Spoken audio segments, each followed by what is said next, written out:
విశాఖలో జాతీయ volleyball cluster champion పోటీల్లో వివిధ విభాగాల్లో జవాన్లు సత్తా చాటుతున్నారు. శారీరకంగానే కాదు మానసికంగా దృఢంగా ఉంచే యోగా సాధనలో నైపుణ్యాన్ని ప్రదర్శిస్తున్నారు. పోటీల్లో పెద్ద సంఖ్యలో మహిళలు పోటీ పడడం విశేషం. పరిపూర్ణ ఆరోగ్యం, శారీరక పటుత్వం, మానసిక ఉత్సాహం కలిగించే యోగాసనాల్లో మేము సైతమంటూ జవాన్లు తమ ప్రతిభ కనబరిచారు. జాతీయ వాలీబాల్ క్లస్టర్ ఛాంపియన్ 2016 క్రీడల్లో భాగంగా విశాఖ బీచ్ రోడ్డులో ఏయూ యోగా విలేజ్ లో పోటీలు ఉత్సాహంగా సాగాయి. 26 రాష్ట్రాలకు చెందిన 37 బృందాల నుంచి 274 మంది పోటీల్లో పాల్గొన్నారు. కానిస్టేబుల్ స్థాయి నుంచి డీఎస్పీ స్థాయి వరకు పలు పోలీసు విభాగాలకు చెందిన ఉద్యోగులు ఉత్సాహంగా పాల్గొని యోగాసనాలు వేశారు.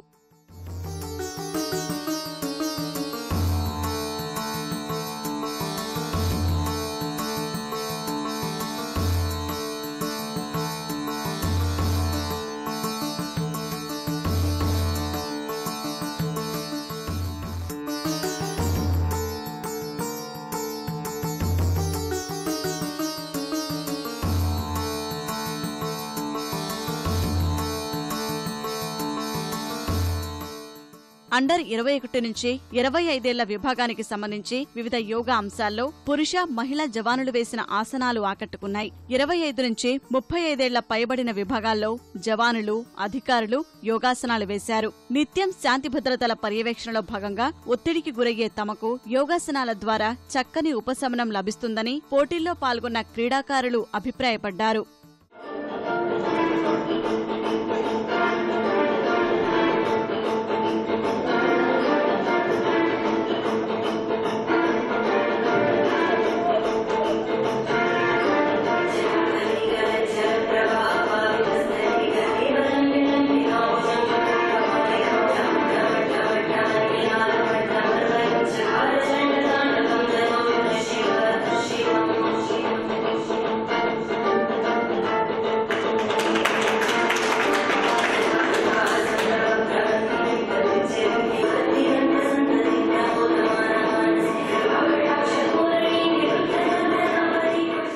భారతీయ సంస్కృతి సాంప్రదాయంలో ఒక భాగంగా నిలిచిన యోగాకు సైతం పోలీసు క్రీడల్లో అవకాశం కల్పించడం పట్ల క్రీడాకారులు సంతోషం వ్యక్తం చేస్తున్నారు.